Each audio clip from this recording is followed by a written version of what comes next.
அனைவருக்கும் இனிய காலை வணக்கம். பிடி பிஆர்டி 2024 நேற்று தேர்வு நடைபெற்று முடிந்தது.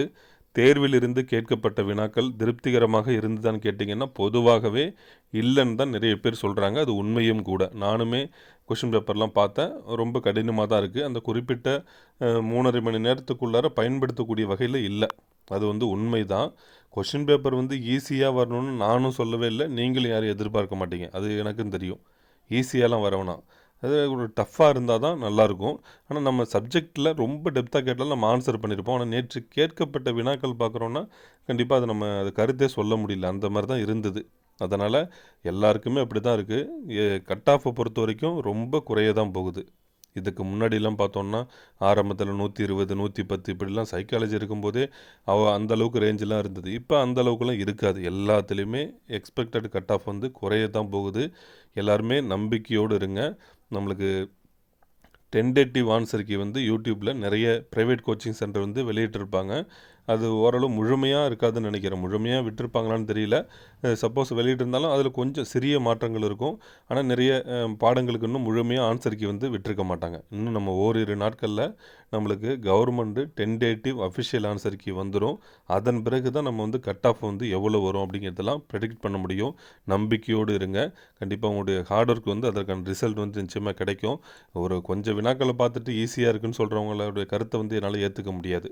இப்போ டிஎன்பிசின்னு தான் படிக்காத ஒருத்தவங்க போய் எழுதுவாங்க. ஒரு 10 கேள்வி 20 கேள்வி ஒரு 30 கேள்வி வச்சுக்கிட்டோமே, பார்த்துட்டு ஈஸியாக இருக்குது கொஷினு, நான் படிச்சிருந்த வேலைக்கு போயிருப்பேன் அப்படின்னு ஈஸியாக சொல்லிட்டு போயிடுவாங்க. அதெல்லாம் உண்மை இல்லை. அதனால் இனிமேல் கருத்து முதல்ல மற்றவங்கள்ட்ட டிஸ்கஸ் பண்ணாதீங்க. அவங்க நம்ம டிஸ்கரேஜ் தான் அதிக பேர் பண்ணுவாங்க. என்ன இவ்வளோ நாள் படித்தா, இவ்வளோ மாதம் படித்தா ஒன்றுமே இப்படி சொல்கிறேன்னு கேட்பாங்க. அவங்களுக்கு தெரியாது. அதனால் டென்டேட்டிவ் ஆன்சருக்கு வரட்டும். அதன் பிறகு நம்ம முழுமையாக பார்த்துக்கலாம். கட் ஆஃபை பொறுத்த வரைக்கும் குறையும். சரிங்களா? அதே போல் இந்த வினாத்தாள் முறை எப்படி இருந்தது அப்படின்னு கேட்டிங்கன்னா, பொதுவாகவே இப்போ நம்ம கட்டாய தமிழ் தகுதி தேர்வுன்னு ஒன்று இருக்குது. அதில் 50க்கு 20 மார்க்கு.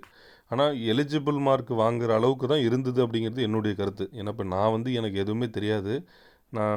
நான் கொஷின் பேப்பரை பார்க்கும்போது எனக்குமே நான் 50க்கு 30+ எடுத்துருவோம். கண்டிப்பாக எடுக்கக்கூடிய வகையில் இருந்தது.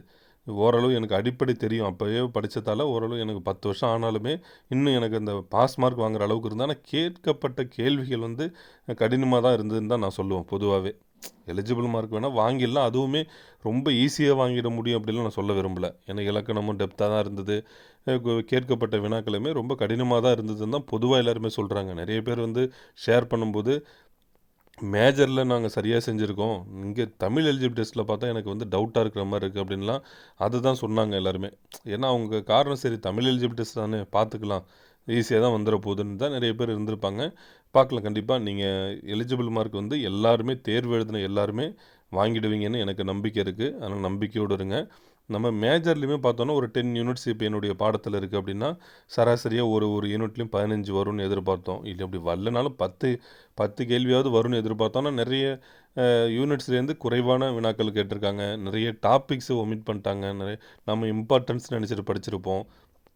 அதுலேருந்துலாம் வந்திருக்காது. அதை பற்றிலாம் இனிமேல் யோசிக்க வேணாம். அதனால் இந்த டென்டேட்டிவ் ஆன்சருக்கு வெளியே வந்துடும். அதை செக் பண்ணி பார்த்துட்டு நம்ம கட் ஆஃப் எவ்வளோ வரும்னு சொல்லலாம். நம்பிக்கையோடு இருங்க. ஏன்னா இவ்வளோ நாள் ஹார்ட் ஒர்க் பண்ணிட்டீங்க. அதற்கான ரிசல்ட் நிச்சயமாக கிடைக்கும்.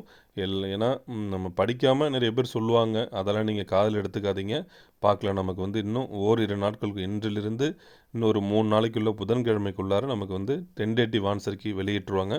அதன் பிறகு நம்ம நிறையவுக்கு டிஸ்கஸ் பண்ணலாம். அனைவருக்கும் மிக்க நன்றி.